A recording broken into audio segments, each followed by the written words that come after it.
Welcome to this full tour of the catamaran sailing vessel Windward Express, a 1997 Gemini 105M. This small yet capable cruising catamaran is only 35.5 feet long, has a 14-foot beam, but this boat has 3 different drafts. 5.5-foot deep draft when the boat is sailing with its centerboards down, a 3-foot draft with the centerboards retracted for motoring only or sailing downwind, and for the shallowest draft form, 18 inches with the rudders folded up, yet the boat can still partially steer. This boat holds 60 gallons of freshwater, 36 gallons of diesel to fuel a Westerby inboard-outboard engine that produces 27 crank horsepower. Despite being such a small boat, it has a very spacious interior with ample sleeping and storage space. All in all, this boat is well set up for island hopping, sailing, cruising, and enjoying a liveaboard lifestyle in paradise. Especially in shallow areas thanks to its unbeatably low draft, making spectacular anchorages possible where others could only dream. Be sure to stay tuned after the tour for an in-depth interview with the boat's captain Connor, the youngest cruiser I've ever met, who, after honorably serving multiple years in the US Navy, immediately began implementing his brilliant plan to sail, further his education, and live the dream life. Let's dive on in. Look at that thing. What's up, Connor? How you doing? Super cool. Look at that gaming setup. Yeah. Oh, we got a gaming setup here. Got Starlink? Yeah. Let's go. You're asking, how old are you? 24. You're the youngest, I guess it dead on. liveaboard I've 24. ever seen. I guess Never it's heard Makes of. Connor the youngest liveaboard that we've met. You're a savage. So the Geminis are super cool. They've got an 18-inch draft. It's rare that you see them this far out into the Caribbean, which means somebody had to do some serious sailing to get them out here. But once you do get them out there, you have your pick of the litter of where you want to anchor them. This boat could easily be over in the super protected lagoon. If some storm comes in, this guy's not worried. Connor, how much solar do you have right here? This is 2 320 watt panels, so 640 each, and then I got another 180 watt panel on the front. Nice. Not very efficient. It's mostly shaded by the boom, but Yeah. it's basically just triple charged to my starting bank. So these are the main boys on my house bank. Yeah, these do great. Yeah. And how many horsepower is that an inboard engine, I guess? Yep. So That's an interesting one. I can show you this. Apparently they don't get if you want to see but they don't really We got 27 horsepower Westerby. What's super unique about this, it's not direct drive, it's not a sail drive, it's a, what do you call it exactly? It's a stern drive, so kind of like an inboard outboard that you see on lake boats. Yeah. So the whole drive leg comes up out the water. So I don't have any zincs. I don't have any worry about. Oh yeah, no zincs, no barnacles on your propellers. Oh, and I gotta say, it's good livability right here. Yeah, you can pop these hatches here, which is really cool. Another thing too is you can easily add just a little bit of canvas if you want to. Yeah. Especially on the sides here, and then you're gonna be completely dry whenever it rains. But it's just nice, man. It's nice like you're outside right now, but you're also like Protected. standing up. Yeah, I can stand up. You know, for you it might be a little hard being 6'5", but I can't. yeah. You got such a nice yoga space on the front of your I know, I saw that. What? So this is from Florida? Yep. It's pretty awesome. Oh, damn. Wow. Yeah, this is pretty impressive, I would gotta have say. bean bags. Boom, boom. The Geminis are really cool. They hold their value. They're not, you know, this ocean-going, indestructible thing, but they have this really cool, really unique compromise of a sailboat. And to be able to have this much space up here is just unreal. Just inches, man. Yeah, well, I mean, we're only up here at the bow. So if we go underneath, we'd be able to see the actual 18, which is really more towards the back, but yeah. Peek down into his stateroom. You've got this whole stateroom that goes across here. Yeah, there's that other solar panel. He could easily have some more solar a few other places. I think especially you could go with some of the flexible solar panels that you can walk on. That would be really neat to see. All in all, yeah, these boats are super cool. I do say though, I do love having this much space up here. I can't do this on my boat. And we're getting a nice side swell right now, so we're about to see how this thing handles a little bit of waves coming onto the side. Again though, having an 18-inch draft, you can pick any anchorage you want. That's what is so cool about these. Their actual sailability is not known to be very good, but they can sail as well as they do have the motor on them. Looking at this one too, it's got really nice non-skid. It's kind of rare to see this. I don't know how well this would work when it gets wet, but it feels really good right now, like really good. Like I just want to lay on this with absolutely nothing else on there. I know that when you get into the big heavy seas, you're gonna get this whole slap up against here. It's just gonna be really bad. I don't like that. It looks like he's gonna be on all road. Oh no, he's got some chain there. Okay, I see what he's doing. So he's gonna pay out the exact same amount every single time, it looks like, out of there. He's probably got some more road maybe in there. That's cool, but yeah, fairly limited for that type. This thing would be a lot of fun though, I will say, probably to go downwind for the passages I've been doing lately. Let's keep going on back here. Look at this. The boom. This is cool. All these handholds too are really nice. Look at this. You got this one right here. Got those ones right there. You can pop this up to get some more air down in here. The boom then just lays completely flat against this. And you can see as well by the size of the boom, like this isn't big hardware here. This isn't meant to be like a driving sailing boat, but I'd be very curious how it actually does sail. Off the back here, you can actually step down into the water. I would love to see a little swim platform built on this.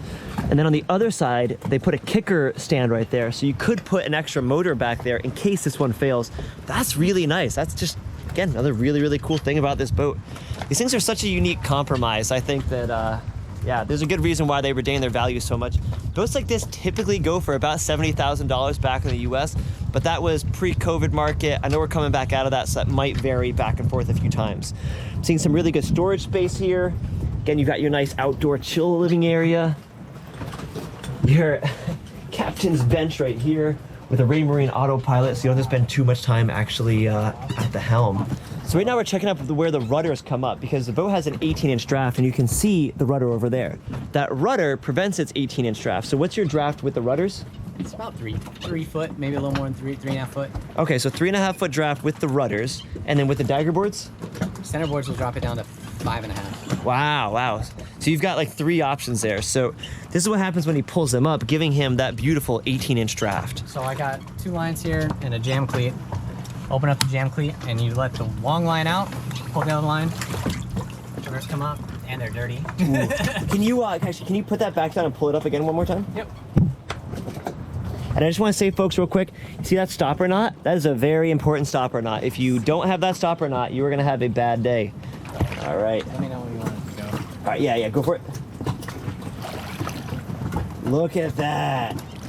And they're So still cool. steerable when they're fully up. Oh, really? They'll still steer.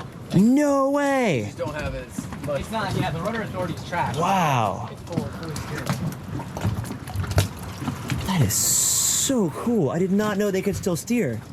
Because I'm thinking 18 inches, you just get out and you pull the boat. So I gotta ask, like, so I've always wanted to do this, just go into the Bahamas, go into, 18 inches of water, go into 2 feet of water, let's say. Yeah. And did you ever just pull the boat behind your back? Jump up here. No, I never got anything like that. But I do like pull up back up to beaches like Culebra with all the day boats, like Yeah. Puerto Ricans. They'll be, center console, sailboat, center console. And I'm in, 3 feet of water, the ladder's down, I got my beer, partying. That is so Like cool. Yost last weekend, I was literally backed up to the beach. No way. Yeah. That's so cool. The usability of this boat, the compromise of this boat, I think is super cool. I'm not overkill for let's go get a 50-foot, 9-foot draft sailboat. That's cool. That's cool if you want to cross the ocean and sail, but like everybody has what makes the ocean special for them a little bit different. And what makes it special for me is this stuff. And this stuff is much better when you have something like this than when you have a 9-foot draft, big heavy boat. So that is so cool. Oh, and of course this boat has Starlink. And then as we come back into here, This is actually not bad. Look at the headspace. I'm like, this is like the place I can stand one up space that Jack can stand up in here. all the way. Jack's 6'5", so don't base anything off of him. Yeah, not everybody's 6'5". Yeah, so it's got this really cool open design inside. I actually haven't been into too many of these like this. I like that he's got this this huge stand set up here. And you know what I'm curious? I heard they're sick. Oh, that's not tied down, is it? No. That's cool. That's shows you super how stable cool. it is. Yeah. I don't ever worry about that falling over. No, not at I all. put it away when I'm sailing, Yeah, I would hope obviously, but so. like on the anchor, it doesn't move. That is so cool. This is one of your stays. Yeah, so this is Yeah. for the baby backstays. Yeah. It's not really a crucial rig, but it's a crucial part of the rig. It's just there to keep the mast from pumping when you're going upwind. Yeah. And yeah, a lot of wind that you get to come down here. It's really, really cool that you've got these right here so you can like see all the way through. Yep. It just has such a nice open feel to it. Oh wow, and then you've got a whole other bed back here. Yep. Now this is probably supposed to be a single bed, but if you're a couple, it'd be a very nice little snuggly room back in there. So you've got that one there, and then you got a head up here, and then is that another room as well? Yep, but it's storage. Wow. Closet. So you've got 3 bedrooms on here, one of which is meant to be the master, which is going to have 2 people in it, supposedly, or supposed to have 2 people in it. It's huge. The queen. Yeah, we're going to check that in a second. family out there. But then you've got 2 other single ones. What I think is cool about boats is how many beds are separate, individual, and comfortable. And this to me is a very comfortable bedroom here. There's no reason why anybody should be uncomfortable in this. I also like that this thing is head in first. I would sleep very, very well on this. It's really nice and wide. Like I said, this is kind of a 1.5 person bed if I had to say. Like, I would expect it to only be right here, but this is awesome. Yeah, this would be such a cool boat to have for the Bahamas, in particular with that shallow draft. Something else kind of funny is I'm doing this tour with my Subnado setup on. Partially because I don't feel like taking it off yet, but also partially to show you guys it's actually pretty easy to move around in here. We got the galley on this side, so you're gonna have your fridge right in here. You're gonna have some other things, just all of the storage. This is such a good spot for storage. Ton of space for dry storage. And then now we've got the bathroom back here. This is a composting toilet, so I'll be curious to hear where he goes to compost this. You have so much. You can never have a stinky bathroom this way. That's so cool. He's putting in these metallic kind of walling in here. That's really nice as well. This is just a gorgeous, gorgeous boat. Yeah, you know, I mean, he's obviously doing some work to it, but I like what he's doing. You can see here where it's come together, and then here where he's still working on it. But this is gonna look so nice when it's done. It's pretty rare that you can make something look nice on a boat that's not like wood inside, or this sort of a gel coat or vinyl. But I really like this. I think this just makes the boat look great. We've got one of the bilges right here. Let's take a look at what's inside the bilge. I move on a beam range. Nice and dry in there. Cool. Let's go back a little bit more. Only a 32-foot water line. So. Did I get the 18-inch part right? Yeah, so it's got centerboards. I can show you the lifting bit for the rudder. And Yeah. I can show you all that stuff too. But this is your centerboard trunk in here. That's where this is stored. And then let me slide by you. We got these tools here. It's basically just a jam nut. Comes over and then you use a winch handle. Crack the nut loose. And then the board will go down. No way. And then you can hear it. It goes down. And that's what gives it the resistance, so the water doesn't just sweep it right back. Yes, Or, the so, jam nut, or so it holds it back up in there, yeah. the jam nut keeps it down there. So effectively what he just did was the dagger board was up like this, up inside of the boat a little bit. And what he did was he undid that jam nut, which allows it to then fall down, but then he purposely put it in place like this. Now as he goes to sail, it would sort of kick it back this way, but instead you tighten up the jam nut so it can't move back now. So now it's here ready to go sailing. And then when he wants to be in super shallow water, or you can beach this too, right? Yeah, I beached it last weekend in Yost. Intentionally or? I I should was say, like, I've almost beached my boat too. But anyway, so now he undoes that jam nut, so now he can move it, and then he uses that crank to then put it back up into position, and then he tightens up that nut, and then he's good to go. That is so cool. He doesn't have to go outside, doesn't have to do any sort of nonsense. That is so cool. so the jam nut is, well, the boards I are, the centerboard. yeah, it's because we're rocking. When Yeah, you're yeah. under sail, the constant pressure of pushes, leeway yeah. pushes it. And then you'll hear the boards are actually positively buoyant for the most part. They're not all the way. So when I pop this out and loosen it, Yeah. getting it back up is real easy. And then it just, You can hear it and you can feel it too. It's really cool. Slide in. But now that thing's up, we're just solid as can be. Wow. And that's definitely one of the things you do not want to forget as you're sailing in. I know. actually, they kick, if it, because it's just a jam nut, if you hit a hard grounding, it kicks up. No way. Yeah, that makes sense. Let's test it. I have. Oh man. And then There's 2 types of sailors, folks. Those that have run aground and got liars. So Yeah. it's good to know he's the first. yeah. We got, this is just basically chart table and stuff, but in here is all my lithium. Nice, man. Who'd you go with? Minergy. Cool. Yeah. Oh, so okay, so your refrigerator isn't right here. No, refrigerator's over there. Refrigerator's Behind you. Is this in here where the This is the centerboard trunk. Wow. On this boat with the design, like you really don't lose any space with the. Not at fact that all. You have a centerboard. Not at all. Do you ever have trouble with heat in this little cabinet? You have to open it up sometimes, or? If I'm running the inverter real hard, I will. Yeah, the fridge is up there. Oh gosh. Okay, so here's the fridge.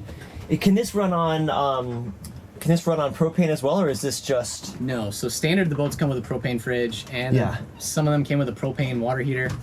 I got rid of the fridge didn't work, and the propane water heater looked like a bomb. So I got rid of that. The only thing I have propane now is my stove, Yeah. and the fridge runs electric, draws about 55 watts. Oh, cool, man. Yeah. Super, super cool. The amount of space you've got here is really nice, and then these both will flip up if you maybe want to just make it a little bit easier to come in and out. But you can get a lot of people around this, and then because you do have your galley down right here, you can just hand right up to it.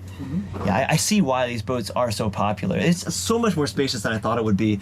That's funny because people always say that when they come to my boat. So now I'm in that bracket as well. I've also got room for a TV to put right here. That'd be really nice. And I'm going to assume as well this could drop down somehow to make a bed out of it.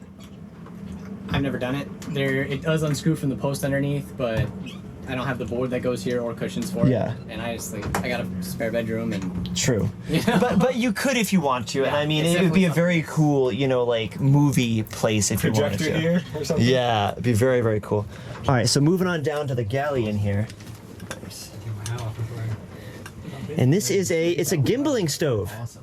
Is this gimbaling or is this in there? No, it's in there. Oh, okay, so classic Catamaran non-gimbaling stove. Aren't they cool? We've got the sink here. Looks like freshwater and saltwater. Yep. And then heated as well. No, filtered. Filtered, gotcha. So filtered, heated and unheated, and then salt. No hot water. No hot water, okay. I guess this way here is your, Yeah. is this your Dry storage under there for cans and. oh yeah, ton of storage for it, as well as like your cutting board, all that kind of stuff. It's also kind of cool too that if you hand up a cutting board right behind you, people right behind you could work on it and help you bring it right back down. Everything on this boat is so within arm's reach. That's something that's really nice about it. This would be your other cabin, but he's got cool stuff from machetes, vacuum cleaners, drill guns, and electric scooters. So I definitely approve of everything in here. So we put in some shelving in here just to get a little bit more space out of it. But again, plenty of room for somebody back there. I'll come through my van. And, Got a ton more storage. I really like this storage. Like, you might look at this and think like, oh, that's so skinny, but it's so useful to have this. That's so cool. He's got a little spot here for all the herbs and spices. Really cool. Now moving on back to the master cabin. Let's see. Oh, wow. Yeah, no, could definitely mess with this. This is pretty sweet. Look at this thing. Oh, you've got crazy amount of air that's going to come down onto you here. You have openings right here, and I bet you if you wanted to, you could put like a piece of cloth or something. Like if you actually had other people and you wanted to have that privacy. He doesn't even have a door on here right now, but that wouldn't be very hard to do. Now, you can see if I stand shoulder width right here, this is the compromise of the Gemini. They got a lot of useful space, but not a lot of like roomy space. I like that. I would rather have useful space than roomy space. But if you look at most catamarans and other large monohulls nowadays, they go for comfortable space. It's a different type of compromise. You've also got, ooh, that's so cool. You also be able to see straight out here. I mean, this is a huge bed. I absolutely love this. You have a little bit of a step right here so you can step up and onto it. Got your closet way back up into there. Dresser right here. And you know what I would do on one of these is what I did on my boat is you just, boop, you put a tablet right there so you can watch something in bed. You could put it also anywhere throughout all here. You got a little bookshelf over there. This is a super cool boat. What's up? Obviously, he's been able to make this into his main workshop area, his main gaming or main editing or computer station. I think that's so cool. You need that to have on a boat. All in all, this is a sick boat. I think we've seen really all the features now, so we're gonna just sit down with Connor real quick and just get his background on how we got here and what his future plans are for the sailboat. All right, so we're here with the captain of the Windward Express, Connor. Yes. Connor, you recently just got out of the military. Yep. Just a year ago. You worked as IT, you were stationed in San Diego, and you just hit the road running. You had this boat, what was it, 3 months after you got out? Yep, so I started terminal in August 2022, bought the boat December 2022, fixed it up for about 3-4 months, solar, lithium, fridge. And where in Florida were you for this? Where'd you buy it, where'd you fix it? Port Charlotte, so in between Tampa and Fort Myers. Yep. Actually, that boatyard had Hurricane Ian run through it, and my boat was sat between 2 other Geminis. They're some of the only boats that didn't get damaged in that whole boatyard. Really? All the monohulls, they stacked up on each other, fell over. Yeah. The Catamarans, they sat. No way. Yeah. Oh, I don't like hearing that, but okay. I'm happy for you. I'm just worried for myself. All right, so you survived Hurricane Ian. The boat did. I bought it just literally 2 months after Hurricane Ian. Okay, all right. So you weren't worried. You weren't part of that. So Yeah. you get it there in Port Charlotte, and then you fix it up. You do a bit. You sail it out. How did you know how to sail out? Like, it sounds like, I mean, did you have some knowledge? You just wing this. So I took some dinghy classes when I was in high school, and then I bought a sailboat. My first sailboat was a Chrysler 22 that I sailed on the lake. I'm not wearing this shirt. I used to work for the state parks in Wisconsin. Okay. So at my state park, we're on the lake, and there was a marina at the state park. So I kept my sailboat at the marina in the state park, and I get off work, go sailing. Okay, so you had As some a senior in decent high school. so you had some decent sailing experience. Yeah. Had you done like liveaboard cruising like this? No. So that part, like, how did you know how to? Well, we'll get into what your story is. So you do a few months of refit, and then you just go. Pretty much. Yeah. So Connor goes around the west side of Florida, goes up through the Keys to Marathon, which is a fantastic place to bring a cruising boat. Great cruising community. Absolutely. I thought I was the youngest cruiser. You know, at 27 when I had my boat. Connor, by the way, do you mind if I share your age? Absolutely. Connor's 24 when he does all this. 23. 23. 23. Yeah, I'm 24 now. 23. It was definitely a cool crowd, helpful people. I honestly was only there for like a week and a half, Oh, okay, all right. so I didn't really get to experience the super tight-knit community. Oh, keep in mind this is all like during the summer. So Yeah, the like, off-season. The off season, it was not as full as it gets. But they were still helpful even in that week Yeah, that you were absolutely. They were helpful, That's nice, cool. welcoming community. But there. Yeah. I mean, there's a lot of liveaboards. There are a lot of people that stay there full time. yeah, it's nice. The city. I'm very happy with how the city manages that mooring field. Yeah. You know, and I think that here in St. Thomas, they ought to have something like that.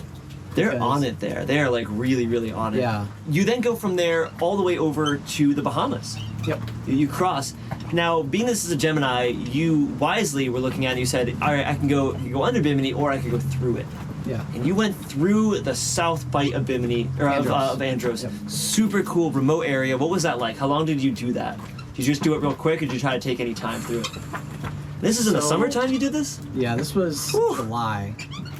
Okay, so July. not like peak hurricane season, but No, hurricanes can still come and Yeah, it was the very beginning of. Actually, it was middle of June when I was in Andros. okay. So definitely not. That's a good time to be Yeah, there. definitely not hurricane season really. But the craziest thing, I was coming up to South Bight, making good time. I always make good time at night, and I'm sailing up, and I'm maybe 10 miles offshore, but it's 2 a.m.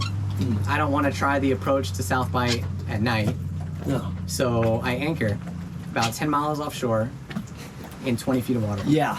Yeah. And the craziest thing is I wake up at 7 in the morning. I slept right here in the cockpit. Wake up at 7 in the morning. The sun's just coming up. I'm in 20 feet of emerald clear water. Not a single piece of land around. Yeah. It's trippy. Over the whole horizon. Whole horizon. 20 feet of water, no land in sight. So weird. It must have been good though with Andros there. It would have blocked off the easterly wind, so you probably had it pretty It calm was where you calm. were. It was like this. Oh man, that's got to be nice. Yeah, no, it's a wild place out there. So you continue on. You go through the bight. You go all the way through the. I mean, just give us a quick point by point how you got all the way here. We're in St. Thomas, by the way. So he made it up the. Spoiler alert. He made it all the way up the thorny path here. Okay, so after I went through South Bight, I came up to Congo Town, which is where I was gonna check in, but then I had been resting. Keep in mind, like, other than the anchoring off Andros, I hadn't slept since I left Marathon. Oh. So I slept for about 4 or 5 hours before I went through South Bight. I got through South Bight, anchored off Congo Town, and I took a nap. I woke up, and the weather started to turn bad. And it started to be, the wind was out of like the south, which is how I was able to come straight across, Okay. and it shifted more to the southeast. Yeah. So now I was exposed right off Yeah. the reef from the tongue of the ocean. Yep. And the wind was starting to build up to like 25 knots. Yeah. And I was on a lee shore. I'm like, this isn't good. No. So I picked up, head out of there, motor sailed across the tongue of the ocean overnight to get to the Exumas, and that's where I checked in. I went to Staniel Key to check in, and I was up at Compass Point for a few days. Check and- out Thunderball Grotto and Pig Beach while you were right there. Yep. That's it a was cool nice. spot. Super cool spot. Compass Point's a few miles north of there, just with Yeah. North Shore. the I didn't stay in the North Shores. marina. I was next to the marina. Yeah. But it's Compass Point's like the spot, and there's nurse sharks all through there. Yeah, super cool Yeah. spot. Yeah. Cool. So you continue on down. Did you go through Georgetown? Yeah, I spent probably Georgetown was like my actual break. Yeah. I spent like 2 or 3 days, 4 days in Compass Point, a couple days around Stana Key, and then Georgetown. I spent probably a good 2 weeks almost. So those of you that don't know, Georgetown is in the southern end of the Exuma. It is probably the biggest cruiser hub in the world. There can be more than 1,000 active cruising boats there in the peak season. There's a lot of full-time liveaboards there. It really is. It's its own spectacle, to say the least. Family boats and everything's there. So yeah, it's a big community there.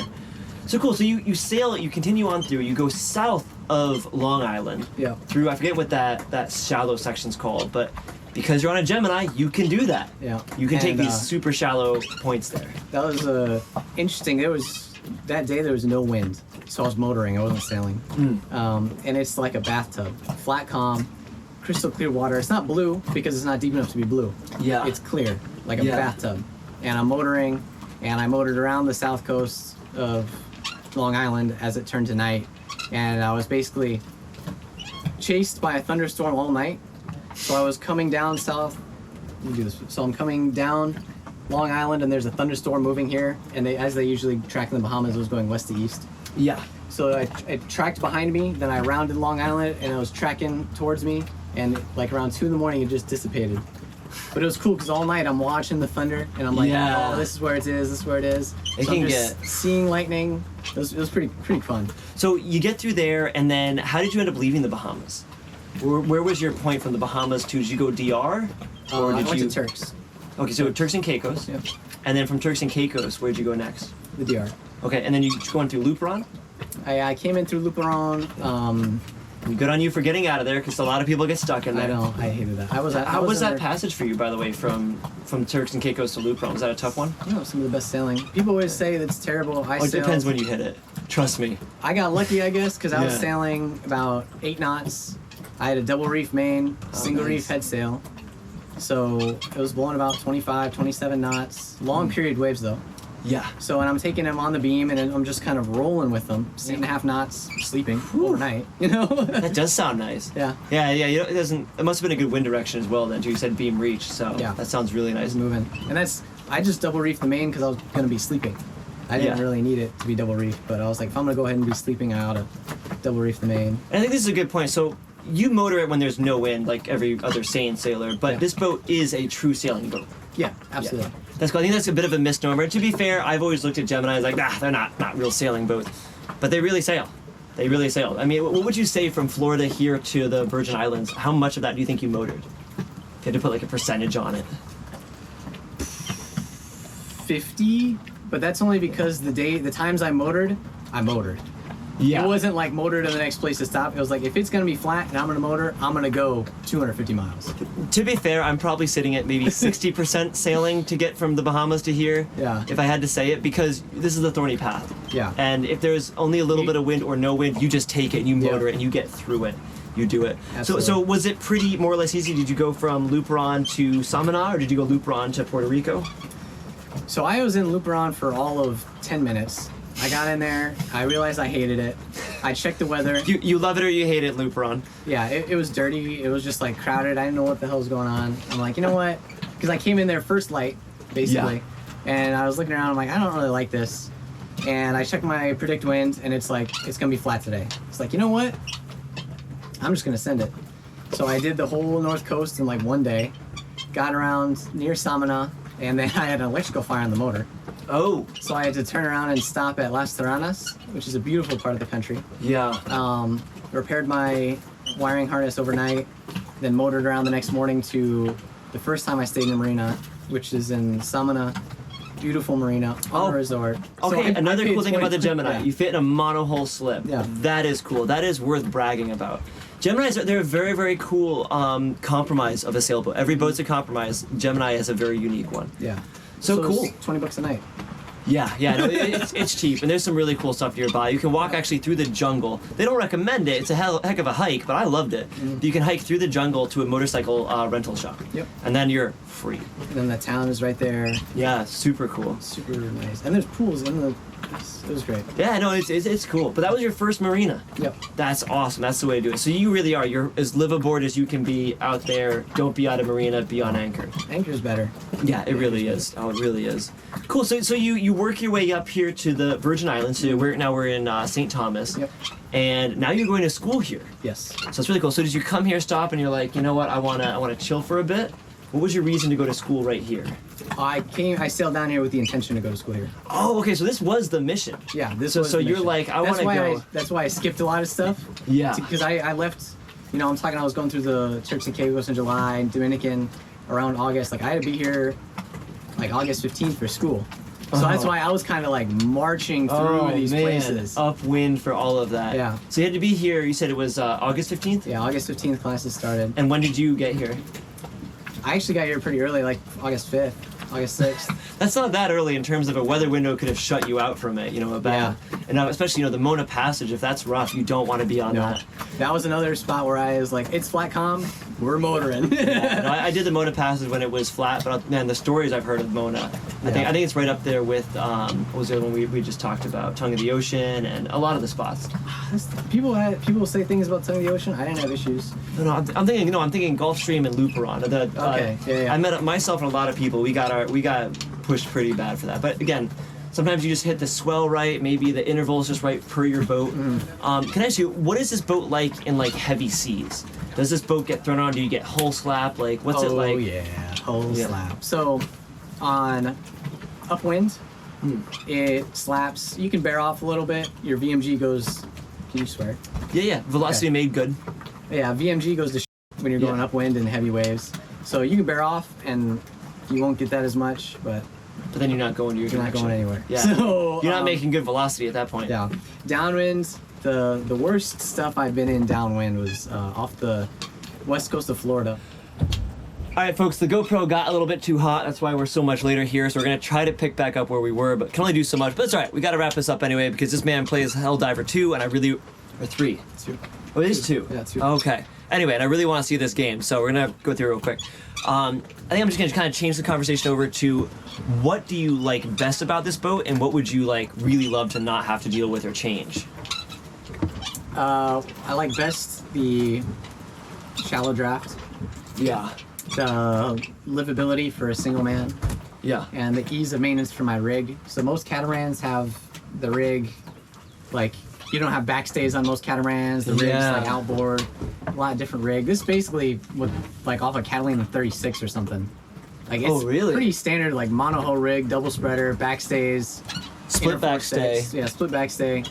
It's So if you lose your rigging, it's not like the end of the world where No, it's- you're out so much. You could go find it kind of anywhere.